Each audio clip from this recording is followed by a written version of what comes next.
Hi, I'm Luca from Echidna Sewing. Today we are looking at the brother button sewing foot, aka the M foot, available on most brother machines. There are two different types of button sewing feet.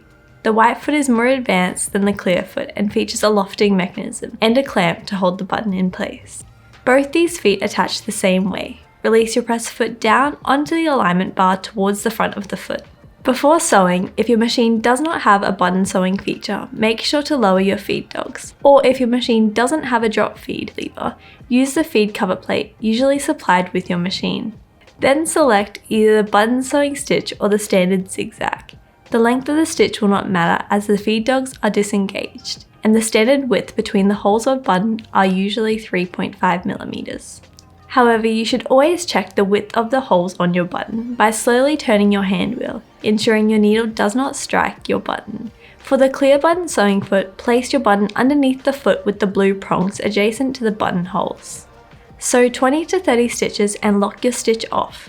If you are using a 4-hole button, move down to the next set and repeat the process.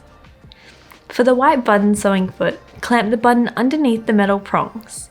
If you wish to use the lofting function, pull the clear lever located at the back of the foot towards the button. This gives the button more room to move within the stitches, which is essential on thicker materials such as denim or on garments such as an overcoat.